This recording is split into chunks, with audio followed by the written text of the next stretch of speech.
Hey guys, welcome to Hollywood movies explainer. तो आज की हमारी मूवी है द शशांक रिडेम्पशन। और दोस्तों, आज की ये मूवी एंडी डूफ्री नाम के एक इंसान के ऊपर बेस्ड है। और एंडी डूफ्री एक बहुत बड़े बैंक का वाइस प्रेसिडेंट होता है और ये काफी कामयाब इंसान होता है। लेकिन इसकी बीवी का किसी और के साथ अफेयर चल रहा होता है और एक दिन उन दोनों का मर्डर हो जाता है और उन दोनों के मर्डर का इंजाम एंडी डूफ्री पर लग जाता है। और सारे सबूत भी एंडी के खिलाफ होने की वजह से जज एंडी को उम्र कैद की सजा सुना देते हैं। अब एंडी को जेल में लाया जाता है, जो कि बहुत खास गुनहगारों के लिए बनी होती है। और इस जेल में ऐसे ऐसे कैदी भी हैं जो यहाँ पर बचपन में आए थे लेकिन अब बूढ़े हो चुके हैं। और इस जेल का नाम होता है शशांक और इसी पर मूवी का भी नाम रखा गया होता है, जो कि है शशांक रिडेम्पशन। और ये पूरी कहानी इन तीन कैरेक्टर्स के चारों ओर घूमती है, जो कि है एंडी डूफ्री, एरिस जो लगभग इस जेल में 20 सालों से है, और नॉर्टन जो कि इस जेल का वार्डन होता है, जो कि काफी सख्त होता है।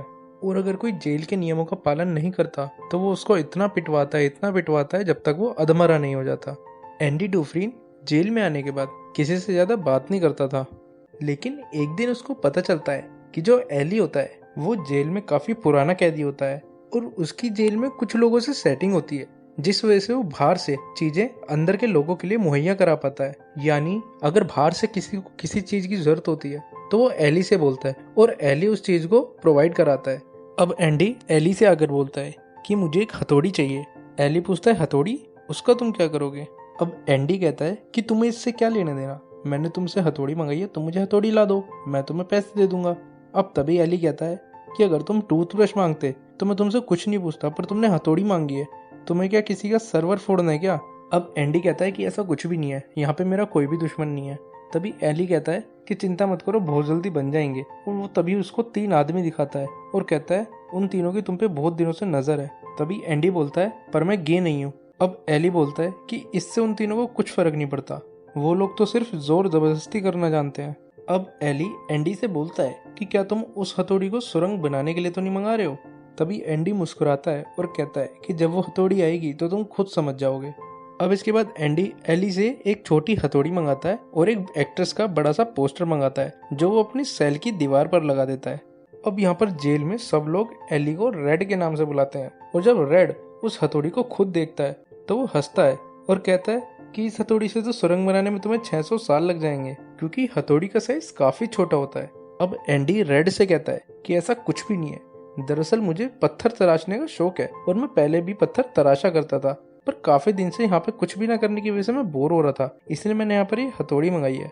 अब रेड उसको यहाँ पर बताता है कि इस सब का कुछ फायदा नहीं होने वाला, क्योंकि आए दिन जेल में चेकिंग होती रहती है और एक ना एक दिन वो ये हथौड़ी पकड़ ही लेंगे। अब इसके बाद एक दिन जो 3 लोग होते हैं जिनकी एंडी पर बुरी नजर होती है, वो तीनों एंडी को एक दिन पकड़ लेते हैं और उसका फिजिकल शोषण करते हैं। अब दोस्तों, इस बात को 2 साल हो जाते हैं और 2 सालों तक ये सब कंटिन्यू चलता रहता है। उन लोगों का जब मन करता वो एंडी को आकर पकड़ते और उसका शारीरिक शोषण करते, और अगर वो कभी इस सब का विरोध करता तो उसको पिटाई भी करते थे। और एंडी ने भी इस चीज की शिकायत किसी से नहीं की होती है, रोज उसके शरीर में अलग अलग घाव होते थे। अब एक दिन वार्डन जेल के सारे कैदियों को बुलाता है और उनसे कहता है कि छत की मरम्मत के लिए मुझे 1 दर्जन आदमियों की जरूरत है, और जो लोग ये काम करना चाहते हैं वो लोग अपना नाम पर्चियों में लिख दें और उनमें से हम उन आदमियों को सेलेक्ट कर लेंगे जिनसे हम काम कराना चाहते हैं। लगभग 100 लोग अपना नाम पर्चियों पर लिखते हैं और उनमें से जो 12 लोग चुने जाते हैं उनमें से एक एंडी और एक रेड होता है।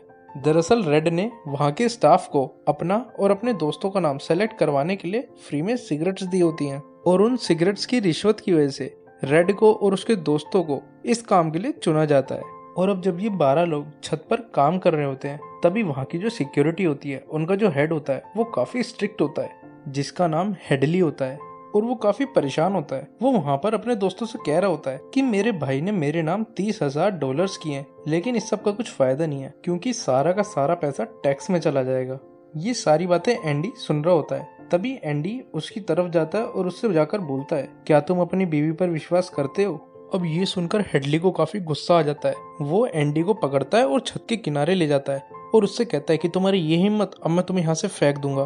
तभी एंडी हेनली से कहता है कि अगर तुम ये सारा पैसा अपनी बीवी के नाम कर देते हो तो तुम्हारा सारा पैसा टैक्स से बच जाएगा, क्योंकि गवर्नमेंट लाइफ में एक बार अपनी बीवी को $60,000 तक का गिफ्ट देने के लिए परमिशन देते हैं और उस पैसे पर कोई भी टैक्स नहीं कटता।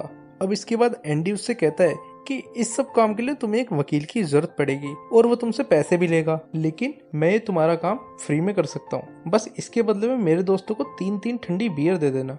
अब इसके बाद हमें ये दिखाया जाता है कि एंडी के सारे दोस्त छत पर ठंडी ठंडी बियर पी रहे होते हैं और आराम से उसका मजा ले रहे होते हैं, लेकिन एंडी एक भी बियर नहीं पीता क्योंकि उसने ये सब छोड़ रखा होता है। अब धीरे धीरे एंडी और रेड आपस में दोस्त बन जाते हैं। एक दिन रेड एंडी से पूछता है कि तुम इतने अच्छे आदमी हो, फिर भी तुमने अपनी बीवी का खून क्यों किया?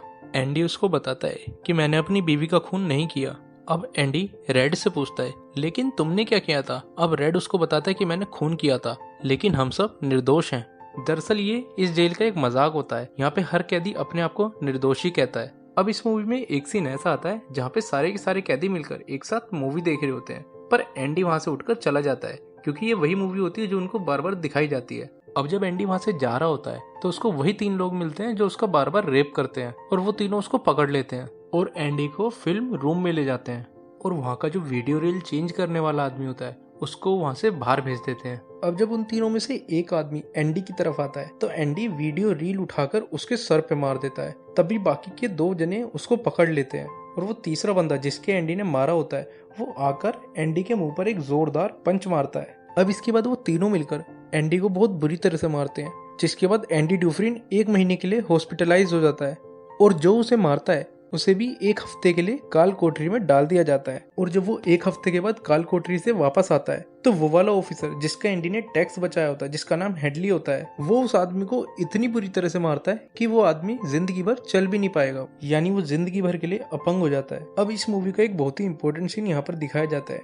जिसमें वहाँ का जो वार्डन होता है वो एंडी के सेल में चेकिंग करने के लिए आता है। दरअसल उसके साथी ऑफिसर ने उसे बताया होता है कि एंडी ड्यूफ्रेन बहुत ही इंटेलिजेंट है और कैसे उसने उसके $30,000 बचाए, इसलिए वहाँ का वार्डन एंडी से पर्सनली मिलना चाहता था और वो चेकिंग का बहाना बनाकर उससे मिलने आता है। अब एंडी के सेल में छोटी मोटी फोटोज और एक बहुत बड़ा एक्ट्रेस का पोस्टर लगा होता है और एंडी के हाथ में एक बाइबल होती है।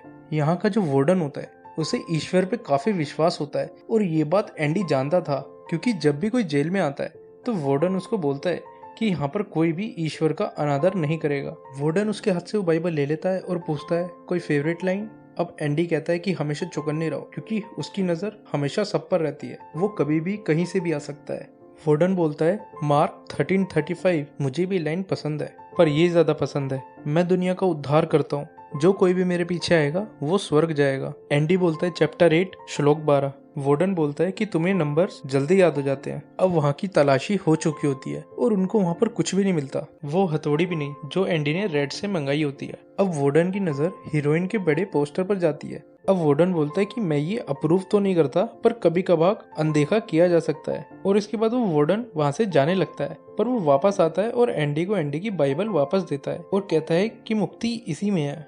अब एक दिन वार्डन एंडी को अपने ऑफिस में बुलाता है और एंडी को वहाँ की जेल का लाइब्रेरियन बना देता है। वहाँ का एक मेन लाइब्रेरियन भी होता है जो एक काफी बूढ़ा आदमी होता है और एंडी को उसका असिस्टेंट बना दिया जाता है। अब इसके बाद जेल के काफी सारे लोग यानी काफी सारे ऑफिसर्स और स्टाफ के मेंबर्स एंडी से अपना ITR यानी इनकम टैक्स रिटर्न भरवाने आते हैं। अब धीरे धीरे एंडी के पास इतनी ITR रिटर्न्स फिल करने के लिए आने लगी कि उसको एक असिस्टेंट की जरूरत पड़ती है और वो रेड को अपना असिस्टेंट बनाता है। और यहीं दूसरी तरफ इस जेल की लाइब्रेरी की हालत भी काफी खराब होती है और वहाँ पे कोई बुक्स पढ़ने भी नहीं आता था। अब एंडी चाहता था कि यहाँ पर कुछ नई बुक्स भी आए, इसलिए वो वहाँ के वार्डन से बात करता है और कहता है कि हमें कुछ फंड्स की जरूरत है, लेकिन वार्डन उसको मना कर देता है और कहता है कि सरकार इसके लिए कोई फंड नहीं देती और मैं इसमें तुम्हारी कोई मदद नहीं कर सकता। अब एंडी बोलता है कि मैं सरकार को लेटर लिखना चाहता हूँ। अब वार्डन बोलता है कि तुम अगर सरकार को लेटर लिखना चाहते हो तो लिख सकते हो, मैं तुम्हारा लेटर पोस्ट भी करवा दूंगा, लेकिन इसका कुछ फायदा नहीं है। अब इसके बाद एंडी हर हफ्ते एक लेटर लिखता है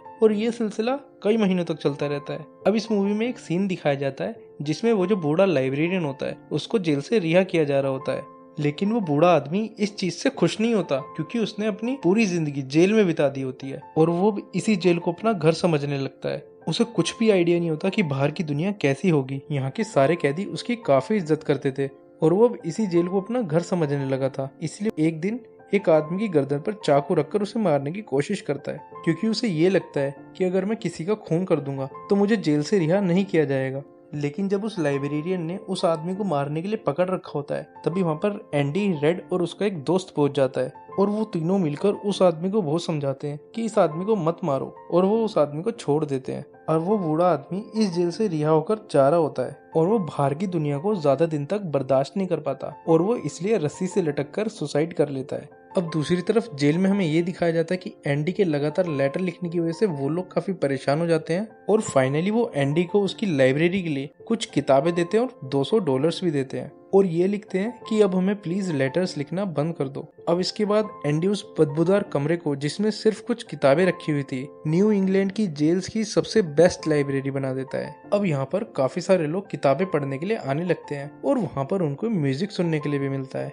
अब यहाँ का जो वार्डन होता है वो एक प्रोग्राम स्टार्ट करता है और इस प्रोग्राम का नाम होता है इन आउट प्रोग्राम। अब इसमें होगा क्या, जो जेल के कैदी हैं उन सबको काम कराने के लिए बाहर ले जाया जाएगा, जिससे ये फायदा होगा कि वहाँ के कैदी मेहनत करना सीखेंगे और उनको ये पता चलेगा कि मेहनत से पैसा कैसे कमाया जाता है और वो बाहरी दुनिया की काफी मदद भी कर पाएंगे क्योंकि उनकी लेबर काफी सस्ती होगी। अब वार्डन उनकी सस्ती लेबर की वजह से काफी कॉन्ट्रैक्ट हथिया लेता है और बहुत पैसे छापता है, लेकिन उसके पास सारा पैसा ब्लैक का होता है और उसके ब्लैक के सारे पैसे को एंडी व्हाइट में कन्वर्ट करता है और इसके लिए वो एक प्लान बनाता है और प्लान के मुताबिक वो वार्डन का एक पार्टनर बना देता है जिसका नाम होता है रेंडल स्टीवन। दरअसल ये कोई इंसान है ही नहीं, इसका कोई अस्तित्व ही नहीं होता, ये सिर्फ ऑन पेपर से एक आदमी होता है। वो इस नाम के नकली डॉक्यूमेंट्स बनवाते हैं और उन नकली डॉक्यूमेंट्स के आधार पर उस आदमी को वार्डन का पार्टनर बनाते हैं, क्योंकि इन फ्यूचर अगर वो पकड़े भी गए तो पुलिस एक ऐसे इंसान को ढूंढ रही होगी जो इस दुनिया में है ही नहीं। इसके बाद इस जेल में एक नया कैदी आता है जिसका नाम टॉमी विलियम होता है।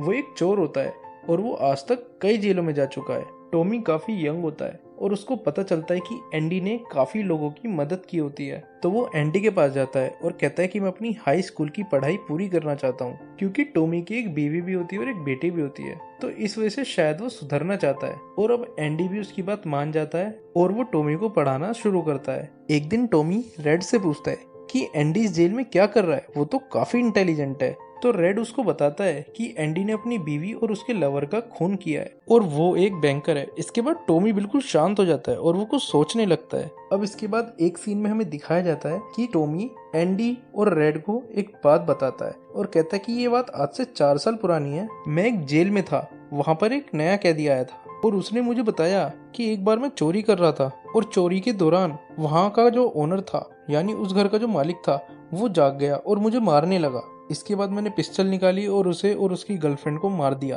और बाद में मुझे पता चला कि वो किसी और की बीवी थी जो कि एक बहुत बड़ा बैंकर है और बाद में उन दोनों के मर्डर के इल्जाम में उस बैंकर को सजा हो गई। अब ये सब सुनने के बाद एंडी तुरंत वार्डन के पास जाता है और वार्डन को ये सब बताता है और एंडी वार्डन से कहता है कि ये बात सच है कि मैंने अपनी बीवी और उसके लवर का खून नहीं किया, मैं बिल्कुल निर्दोष हूँ। लेकिन अब एंडी वार्डन के इतने राज जान चुका है तो वार्डन उसकी बात पर यकीन करना ही नहीं चाहता, क्योंकि उसके सारे काले पैसों की देखरेख और सारे काले पैसे को व्हाइट में चेंज करना ये सब एंडी ही करता था और अगर एंडी ही जेल से चला गया तो आगे ये कंटिन्यू नहीं रह पाएगा, इसलिए वो एंडी की बात पर यकीन ही नहीं करता। अब इसके बाद एंडी वार्डन से कहता है कि अगर मैं इस जेल से बाहर गया तो मैं तुम्हारे काले पैसों के बारे में किसी को भी नहीं बताऊंगा। दरअसल एंडी वार्डन को इनडायरेक्टली एक धमकी देता है। तभी वार्डन अपने गार्ड्स को बुलाता है और कहता है कि इसे काल कोठरी में डाल दो और वो लोग एंडी को काल कोठरी में डाल देते हैं। नॉर्मली उस काल कोठरी में किसी भी कैदी को 1 हफ्ते से ज्यादा नहीं रखा जाता, लेकिन एंडी को उस काल कोठरी में पूरे 1 महीने के लिए रखा जाता है। अब एक सीन में हमें दिखाया जाता है कि वार्डन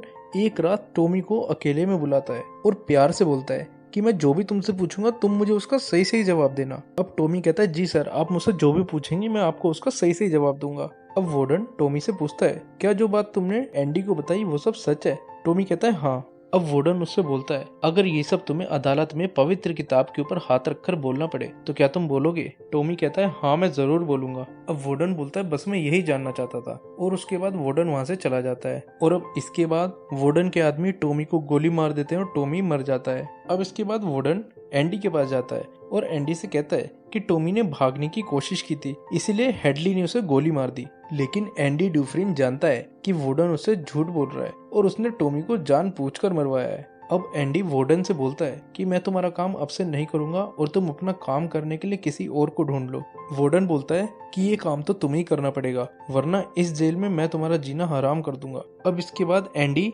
वार्डन का काम करने के लिए मान जाता है और एक सीन में हमें दिखाया जाता है कि एंडी एक दिन बाहर अकेला बैठा होता है। तभी वहाँ पर रेड आ जाता है और एंडी उससे पूछता है कि ये तुम्हें लगता है कि तुम कभी इस जेल से बाहर निकल पाओगे। तभी रेड उससे बोलता है हाँ शायद, जब मैं बहुत बूढ़ा हो जाऊंगा तब। अब एंडी बोलता है अगर मैं बाहर निकला तो पता है मैं कहाँ जाऊंगा, जिवातेन्योर। वो उसको बताता है कि ये जगह मैक्सिको में है और लोग बताते हैं कि यहाँ जाकर इंसान खो जाता है और इसीलिए मैं वहाँ पर जाना चाहता हूँ। मैं वहाँ बीच पर एक होटल खोलूंगा, कुछ नाव की मरम्मत करूंगा और अपने दोस्तों के साथ निकल जाऊंगा मछलियां पकड़ने। अब एंडी बोलता है लेकिन वहाँ पर मुझे एक जुगाड़ू आदमी की जरूरत पड़ेगी।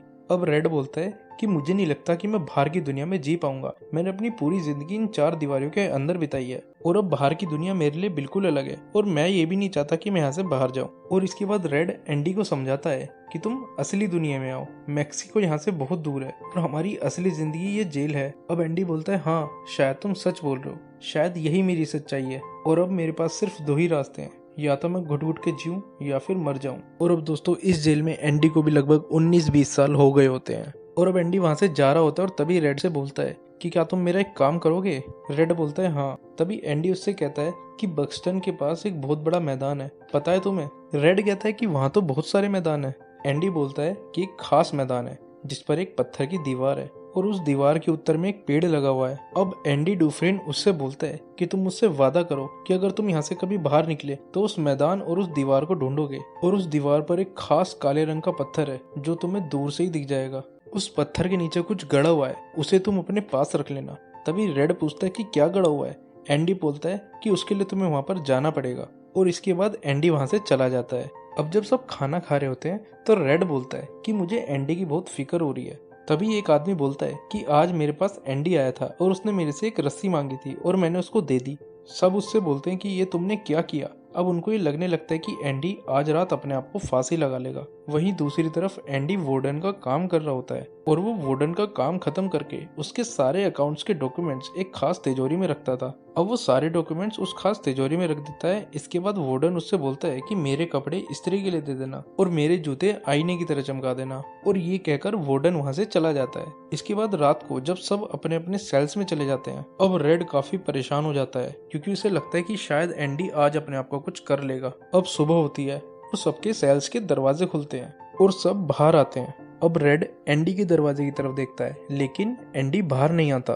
तभी एक गार्ड बोलता है कि सर सेल 245 का कैदी बाहर नहीं आया। तभी उनका सीनियर बाहर से चिल्लाता है कि डुफ्रेन बाहर आओ, नहीं तो तुम्हें पता है कि मैं तुम्हारे साथ क्या करूंगा। लेकिन अभी भी वहां से कोई बाहर नहीं आता। अब वो गार्ड बड़े गुस्से से एंडी के सेल की तरफ जाता है। अब वहां जाकर वो देखता है तो बिल्कुल हैरान हो जाता है। वहीं दूसरी तरफ हमें दिखाया जाता है कि वार्डन अपने जूते पहनने के लिए डब्बा खोलता है। तभी वो देखता है कि उस डब्बे के अंदर उसके जूते नहीं बल्कि एंडी डुफ्रेन के पुराने जूते होते हैं और उसके खुद के जूते जो उसने एंडी को एक रात पहले पॉलिश करने के लिए दिए होते हैं वो वहां से गायब होते हैं। तभी वहां पर सायरन बज जाता है और ये सायरन होता है किसी कैदी के भागने का। अब वार्डन एंडी के सेल में जाता है और वहां पर गार्ड से कहता है कि मुझे एंडी डुफ्रेन आज ही चाहिए, किसी भी हालत में, चाहे उसे कैसे भी ढूंढ कर लाओ। और उसके बाद वो रेड को एंडी के सेल में बुलाते हैं और उससे पूछते हैं कि वो कहाँ है। तभी रेड बोलता है कि मुझे क्या पता।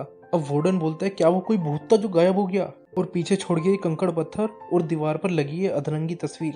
अब दोस्तों ये वही कंकड़ पत्थर होते हैं जिसको एंडी तराशता था और चेस की गोटियां बनाता था। अब यहाँ पर वार्डन काफी इरिटेट हो चुका होता है और वो उसके हाथ में जो पत्थर होते हैं वो अपने गार्ड्स और रेड की तरफ फेंकना शुरू कर देता है। तभी वार्डन एक पत्थर को जोर से उस पोस्टर वाली लड़की की तरफ फेंकता है और वो पत्थर वापस नहीं आता, यानी उस पोस्टर को फाड़कर उसके पार निकल जाता है, जैसे कि उस पोस्टर के पीछे दीवार ही ना हो। अब इसके बाद वार्डन उस पोस्टर को हटाकर देखता है तो उसे दिखता है कि वहां पर एक गोल सी लंबी सी सुरंग बनी हुई है और वहीं से एंडी भाग गया होता है। उस दीवार में सुरंग देखकर सबके होश उड़ जाते हैं क्योंकि ये दीवार काफी मजबूत और बहुत मोटी होती है और उस दीवार पर बिना किसी बड़ी मशीन के सुरंग बनाना लगभग नामुमकिन था। अब पूरी टीम बाहर से उस तरफ जाती है जहां से एंडी भागा होता है और उनको वहां पर एंडी के पुराने कपड़े और एक हथौड़ी बरामद होती है, और ये वही हथौड़ी होती है जो उसने जेल में आने के बाद आज से 20 साल पहले रेड से मंगाई होती है। यानी कि पिछले 20 सालों से एंडी डुफ्रेन उस छोटी सी हथौड़ी से अपने सेल में एक सुरंग बना रहा था,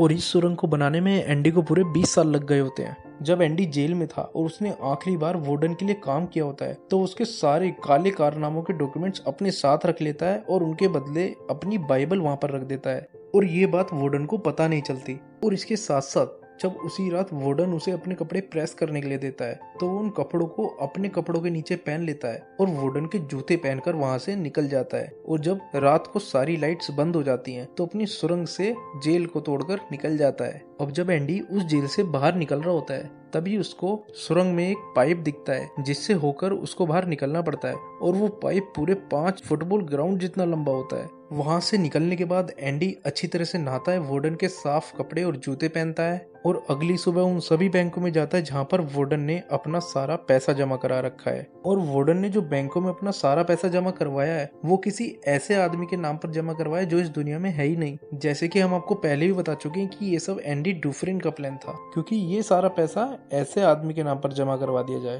ताकि अगर बाद में कोई इंक्वायरी बैठे या किसी को पता भी चले, तो पुलिस किसी ऐसे आदमी को ढूंढ रही हो जो इस दुनिया में है ही नहीं।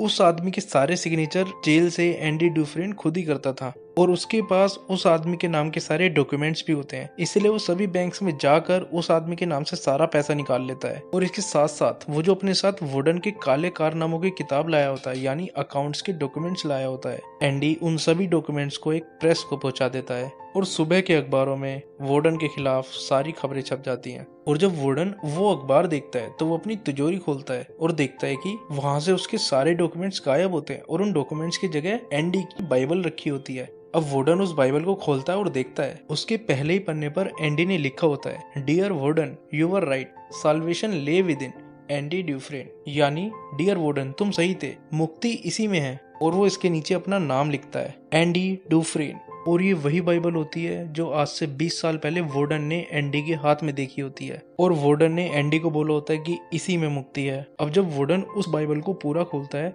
तो देखता है कि उसके अंदर एक हथौड़ी की शेप का छेद हुआ है, जिसके अंदर एंडी अपनी हथौड़ी को छुपाता था, और उस वक्त भी वो हथौड़ी उसी के अंदर थी जब वो किताब वार्डन के हाथ में थी। अगर वो किताब आज से 20 साल पहले वार्डन ने खोल ली होती और वो हथौड़ी उसको मिल जाती, तो एंडी जेल में कभी भी सुरंग नहीं बना पाता। अब पुलिस भी वार्डन को गिरफ्तार करने के लिए पहुंची रही होती है, पर उससे पहले वार्डन अपने आप को गोली मार लेते हैं। अब वार्डन की मौत के कुछ दिन बाद रेड के लिए जेल में एक पोस्ट कार्ड आता है, और उसमें कुछ भी नहीं लिखा होता, उसमें सिर्फ एक एड्रेस होता है। और उसके बाद ये दिखाते हैं कि रेड की बाकी की सजा माफ कर दी गई है, अब उसे छोड़ दिया गया है, और अब रेड एक जगह पर नौकरी कर रहा होता है। लेकिन अब जेल में इतना टाइम बिताने के बाद उसको बाहर की दुनिया में कुछ भी अच्छा नहीं लग रहा होता, यानी वो भी डिप्रेस होने लगता है। लेकिन तभी उसको एक दिन एंडी की वो बात याद आती है जब उसने कहा होता है कि तुम मेरे लिए जाकर एक दिन उस दीवार को ढूंढना।